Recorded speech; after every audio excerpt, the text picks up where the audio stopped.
인천국제공항에 자리 잡고 있는 긴급도움센터. 여기 부대에서의 단체 휴가로 한국을 방문한 미국 군인들이 도움센터 앞에서 난동을 부리고 있습니다. 즐거워야 할 단체 휴가이지만 어째서인지 여군을 포함한 미국 군인 병사들은 식은땀까지 흘리며 무언가를 손에 들고는 한국 경찰관들에게 하소연을 하고 있는데요. 그런데 바로 그 순간 한 한국인 공항 직원이 다가와 미국 군인들에게 한마디를 건네는데요. 그녀의 말을 들은 미국 병사들은 어쩔 줄 모르는 표정을 지으며 갑자기 바닥에 무릎까지 꿇고는 입고 있던 바지를 벗기 시작합니다. 과연 한국으로 단체 휴가를 온 미국 군인들은 공항에서 무슨 일을 겪은 것일까요? 안녕하세요, 감동시작입니다. 저희는 해외 커뮤니티 레딧과 감동시작 공식 이메일로 제보받은 실제 사연을 바탕으로 재구성한 스토리를 전달해드립니다. 구독과 좋아요, 알림 설정은 영상 제작에 큰 힘이 됩니다. 영상 수익은 독거노인 및 불우이웃에게 전액 기부되니 끝까지 시청 부탁드립니다. 모두와 함께 공유하도록 할게요. 안녕하세요. 저는 미국 특수부대에서 팀장으로 근무하고 있는 셀린라고 합니다. 얼마 전 저희 특수부대에서는 미국 군부대 역사상 최초로 단체 해외 휴가를 받게 되었는데요. 1년에 딱 한 번 진행되는 실전 훈련에서 꽤 높은 성적을 받을 수 있었던 저희 특수부대는 일반 병사들은 물론 저희 부사관과 장교들 전원까지 단체 해외 휴가를 받을 수 있었고 모두의 부러움을 받았습니다. 약 일주일 정도의 해외 휴가 포상이었지만 저와 함께 휴가를 발령받은 약 10명의 팀원들은 꽤나 큰 고민을 할 수밖에 없었는데요. 특수부 대장님의 지시사항으로 무조건 해외로 단체 휴가를 나가야 했지만 저를 포함한 대부분의 인원들은 해외여행을 단 한 번도 경험해보지 못한 인원들이 다수였고 대체 어디로 여행을 가야 하는지 전혀 갈피를 잡지 못하고 있었기 때문입니다. 그런데 저희 장교 팀원들 중 유일하게 한국의 게스트하우스에서 약 한 달 동안 직원으로 일했던 경험이 있다던 마리는 자기가 많은 나라를 여행해 본 것은 아니지만 아마 한국으로 단체 휴가를 간다면 후회는 없을 것이라며 저희를 설득하더군요. 한국에 대해 전혀 알지 못하던 동료들은 한국은 아시아 나라가 아니냐며 무시하는 듯한 태도와 함께 한국으로의 단체 휴가를 반대했지만 저는 과감하게 마린의 말을 믿고 장교 동기들을 통솔해 약 일주일 뒤 한국으로의 단체 휴가 계획을 진행하게 되었습니다. 한국행 비행기에 올라타는 그 순간까지도 대부분의 팀원들이 한국을 꼭 가야 된다는 말과 함께 미국과 유럽권의 다른 나라들도 유명한 관광 명소가 많은 데라며 한숨을 쉬기도 했지만 저는 이상하게도 한국으로의 단체 휴가 고집을 꺾고 싶지 않았고 그렇게 약 10시간 뒤 인생 처음 한국의 인천공항에 도착할 수 있었습니다. 그런데 단 한 번도 다른 나라를 경험해보지 못한 저와 팀원들은 처음으로 한국에 인천공항에 도착한 순간 너무나 당황스럽고 놀란 마음에 30분이 넘도록 공항의 입국 심사를 진행하지 못했는데요. 한국이 아시아의 나라라는 이유만으로 그저 그런 후진국이라고 생각했었지만 실제 처음 마주한 한국의 인천국제공항은 미국 공항의 약 10배 정도 되는 크기는 물론 단순한 공항이 아닌 말 그대로 한국이라는 나라의 모든 기술력을 공항에 압축시킨 듯 굉장히 놀랍고 신기한 것들이 많았습니다. 특히 제일 놀라웠던 것은 미국 공항에서는 전혀 볼 수 없었던 공항 내부의 거대한 쇼핑몰과 식당들이었습니다. 한국인들에게는 이러한 공항의 시설들이 그저 단순하고 평범해 보일 수 있으나 미국의 공항에서는 심각한 치안의 문제 때문에 이러한 공공시설에 설치되어 있는 쇼핑몰과 식당들은 경찰과 함께하지 않으면 자유롭게 이용을 할 수도 없고 주인들은 가게 문을 열기도 힘든 것이 보통인데 이상하게도 한국은 이러한 가게를 지키는 경찰들을 전혀 볼 수 없는 것은 물론 쇼핑몰과 식당을 이용하는 외국인들까지도 아무런 경찰의 제재를 받지 않고 있었기 때문입니다. 미국을 잘 모르는 사람들은 미국이 치안이 좋은 나라 아니냐며 오해를 할 수 있지만 실제로 미국은 저와 같은 정식 군인들조차도 공항이나 기차역, 심지어 버스터미널과 같은 유동인구가 많은 장소를 지나갈 때에는 언제 어디서 사라질지 모르는 소지품이나 가방을 지키기 위해 계속 주위를 둘러보며 길을 걷는데 한국의 공항에서는 이러한 사람들을 전혀 찾아볼 수 없었습니다. 말 그대로 한국은 자기가 계획한 대로 인생을 살 수 있는 곳이었고 저는 이러한 공항에서의 모습을 통해 이번 한국으로의 단체 휴가가 굉장히 뜻깊은 선진국 여행이 될 수 있을 거라는 느낌이 왔습니다. 주위를 둘러보니 저희 장교 동료들 또한 마찬가지로 저처럼 당황한 표정을 짓고 있었고, 왜 한국 공항에는 마피아처럼 보이는 범죄자들이 전혀 없는 것이냐며 얼굴에 웃음을 보이기 시작했어요. 약 7일간의 단체 휴가였기에 전문적인 가이드가 필요했던 저와 팀원들은 먼저 한국을 경험했었던 마린의 도움을 받아 마린이 한국의 게스트하우스에서 직원으로 일했을 당시에 한국인 사장님을 공항에서 만날 수 있었습니다.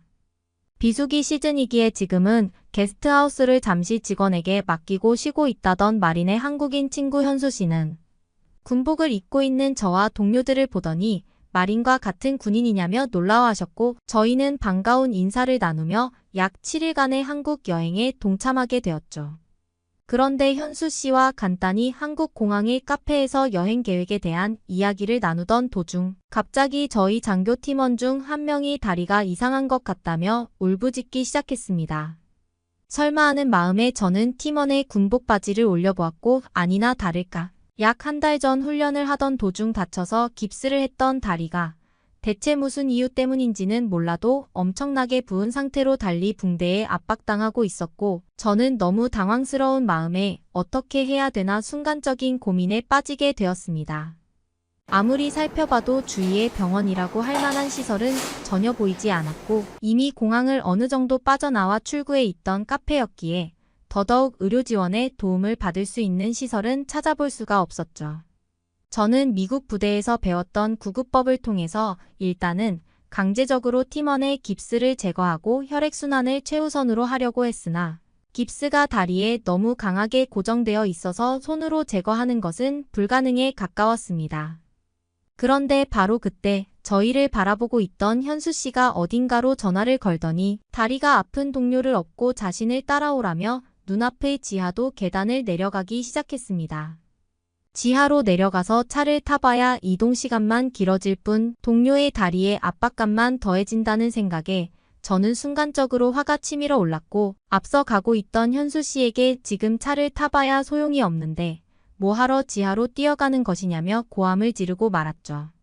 하지만 현수 씨는 저의 말은 아랑곳하지 않고 계속해서 지하도 계단을 내려가 달려나가기 시작했습니다. 그런데 약 5분 정도 달린 순간 저는 놀라운 광경을 마주할 수 있었는데요. 충격적이게도 현수 씨가 저희를 안내한 곳은 한국의 지하철 시설이었는데, 이상하게도 지하철역으로 들어가는 입구에 외국인들도 진료를 받을 수 있는 긴급병원이라고 적힌 자동문이 보였기 때문입니다.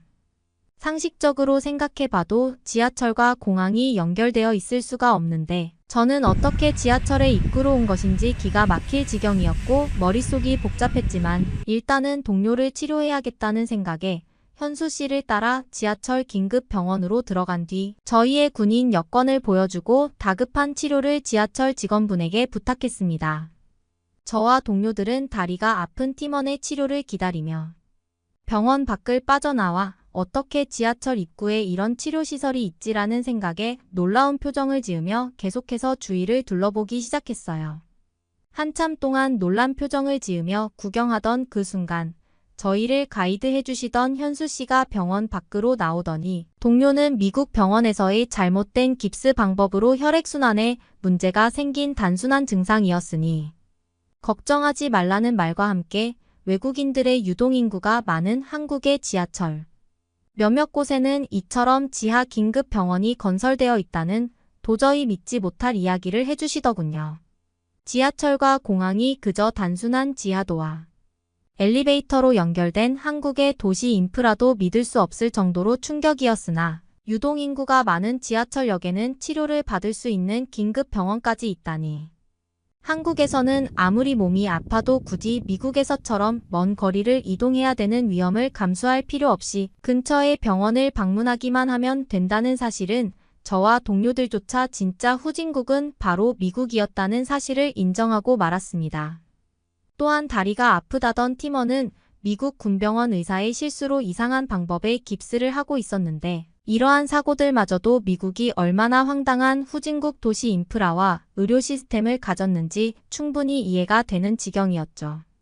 다행스럽게도 동료는 한국의 지하철 병원에서 근무하시는 한국인 의사분의 긴급 처치를 받아 올바른 방식으로 다리 깁스를 조절할 수 있었고, 걸어 다니는 것에 조금 더 도움을 주는 쿠션이 부착되어 있는 신형 목발까지 받을 수 있었습니다. 그런데 더욱 충격적인 것은 바로 그 다음이었습니다. 놀랍게도 현수 씨는 병원비가 5만 원밖에 나오지 않았으니 이것은 자신이 직접 결제를 해주겠다면서 그래도 빨리 치료를 받을 수 있어서 다행이라는 말을 했기 때문인데요. 다리에 깁스까지 바로잡고 목발까지 받았는데 5만 원이라니 미국에서는 이러한 치료였으면 50만 원은 기본으로 나오는 치료였지만 저와 동료들은 도저히 믿을 수가 없어서 현수 씨에게 그게 정말 사실이냐는 질문과 함께 영수증이라도 보여달라고 했습니다. 현 씨에게 화가 난 것은 아니었지만 5만 원이라는 의료 비용이 도저히 믿어지지가 않았고 결국 현 씨의 영수증을 받아든 저와 동료들은 허탈감에 다리에 힘이 풀려 바닥에 주저앉을 수밖에 없었습니다. 미국에서는 저와 동료들이 군인이라는 직업을 가지고 있어서 어느 정도의 의료 비용이 저렴해지는 효과가 있음에도 단순 의사와 증상에 관한 얘기를 나누는 것만으로도 40만 원 이상의 비용이 청구되는 것이 현실인데요. 심지어 이에 더해 직접적인 치료라도 받으면 60만 원도 쉽게 보는 금액인데 한국은 모든 진단과 치료, 그리고 추후 방지 의료도구까지 다 받아도 5만 원이라는 사실은 그동안 저와 동료들이 미국을 지키기 위해 군인으로 근무하고 있다는 사실 자체가 부정당하는 느낌이었어요. 그래도 군인으로 오랜 시간 근무한 저와 동료들은 부대와 계약되어 있는 1급 군병원에서 치료를 받을 수 있어서 이 정도인데 저희처럼 군인이 아닌 일반적인 미국 국민들은 몸이 아프면 그저 자동으로 몸이 나을 때까지 병원을 가지 않고 버틴다는 상황 자체는 이러한 기적적이고 놀라운 나라에서 살아가는 한국인들에게는 그저 황당한 상황으로 보일 것 같았죠. 그 후 현수 씨는 저희의 황당한 하소연을 듣더니 외국에서는 의료 비용으로 문제가 참 많은 것 같다는 말과 함께 그래도 한국에서는 지금처럼 언제 어디서나 긴급하고 손쉬운 치료를 저렴하게 받을 수 있으니 아프면 바로 말하라며 가슴 따뜻한 위로까지 해주시더군요. 그 이후 저와 동료들은 완전히 한국이라는 나라를 신뢰하게 되었고 대장님에게 전화를 드려 7일이었던 단체 휴가를 1일 정도 더 늘리게 되었습니다. 처음 한국으로 떠나기 전 한국은 후진국이 아니냐며 무시하던 동료들은 어느샌가 눈을 반짝거리며 한국의 길거리 사진들을 찍기 시작했고 다리가 아팠던 동료 또한 한국이라는 나라로 여행을 오지 못했으면 자신이 위험에 빠질 수도 있었을 것이라며 안도감에 눈물까지 흘리고 말았죠. 그 후 저희는 현수 씨의 조언으로 너무 튀어 보이는 군복을 갈아입기 위해 공항에 마련되어 있는 엄청나게 비싸 보이는 리무진 버스를 타고 현수 씨의 거주지라는 송도로 향하기 시작했습니다.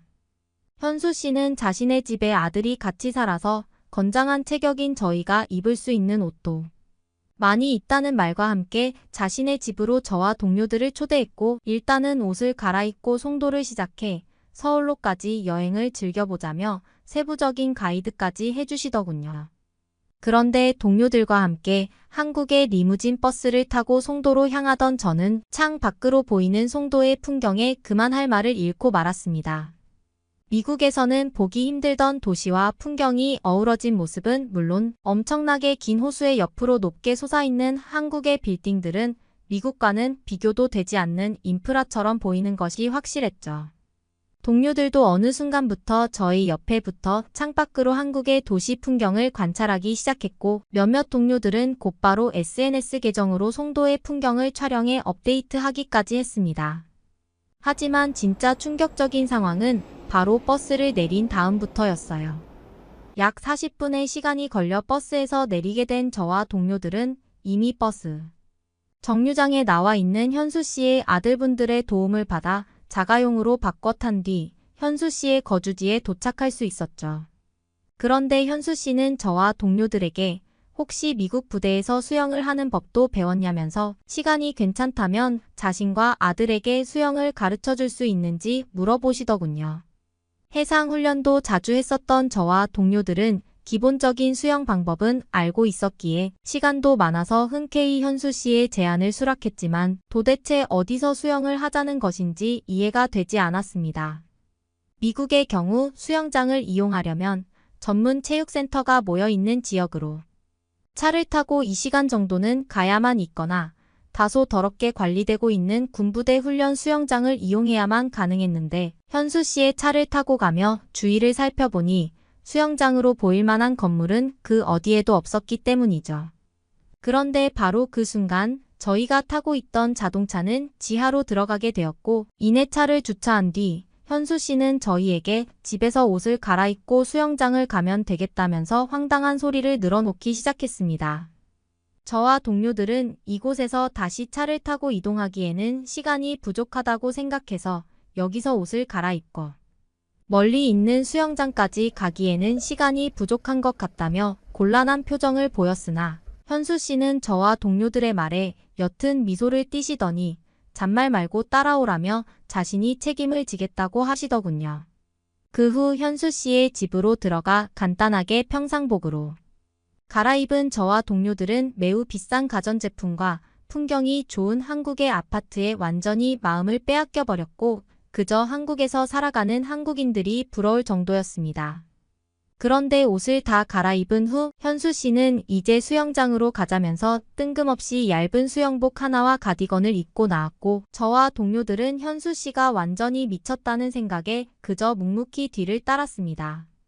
하지만 놀랍게도 현수 씨의 뒤를 따라 엘리베이터를 타고 지하로 내려간 저와 동료들은 눈앞에 펼쳐진 충격적인 수영장 시설에 그만할 말을 잃고 말았는데요. 저와 동료들은 곧바로 현수 씨에게 어떻게 거주지에 수영장이 있는 것이냐는 말과 함께 놀라운 표정을 감출 수가 없었고 끊임없는 질문을 할 수밖에 없었습니다. 아파트 지하에 있던 그 수영장은 놀랍게도 제가 미국에서 비싼 돈을 주고 사용하는 수영장보다 훨씬 규모가 컸고 심지어 물도 깨끗하게 관리되고 있는 것은 물론 한쪽 장소에서는 몸이 좋은 한국인 강사가 수영 강습까지 하고 있었기 때문인데요. 현수 씨는 저와 동료들을 보더니 한국의 아파트에는 요즘 수영장이 설치된 곳도 있다면서 그렇게 놀랄 일은 아니라는 말과 함께 오래 사용해도 추가 비용은 없으니 마음껏 놀아보라면서 미소를 보이셨습니다. 깨끗한 물과 수영장 시설에 저와 동료들은 한국으로 여행을 왔다는 사실에 계속해서 웃음이 나왔고 살아생전 이렇게 행복한 나라가 세계에 존재하고 있었다는 생각에 날아갈 것만 같았습니다. 거주지에서 단 10초도 걸리지 않는 이동으로 이러한 규모의 수영장을 이용한다니 물을 좋아하는 저와 동료들에게는 천국과 다름이 없었고 이러한 거주지 인프라 시스템을 가진 한국은 완전히 미친 나라 같았죠. 그 후 약 8일의 휴가 기간을 보낸 저희는 휴가 기간 중 약 3일을 현수 씨의 아파트 수영장에서 보내게 되었습니다. 모든 휴가 기간이 끝나고 다시 미국으로 돌아온 저와 동료들은 지금은 부대에 있는 또 다른 동료들에게 한국에서의 아파트 수영장 사진을 보여주며 다음 휴가는 같이 한국으로 가자며 한국 여행 홍보담 단관으로 지내고 있을 정도죠. 지금이라도 한국이라는 나라를 알게 되었다는 사실에 행복한 요즘 저와 동료들은 다시 다가올 한국으로의 휴가만을 기다리며 열심히 군 생활을 이어나가고 있습니다. 오늘의 이야기는 여기까지입니다. 응원이나 남기고 싶은 말이 있으시면 댓글로 남겨주세요. 사연자분께 전달해 드리겠습니다. 저희의 사연이 여러분의 하루에 작은 힘이 될 수 있었으면 좋겠습니다. 지금까지 특별한 한국의 이야기를 전해드리는 감동시작이었습니다. 구독과 좋아요를 눌러주시면 영상 제작에 큰 힘이 됩니다. 감동적인 사연을 주변 사람들에게 공유하고 함께 이야기 나눠보세요. 끝까지 시청해주셔서 감사합니다. 더욱더 좋은 영상으로 찾아뵙겠습니다.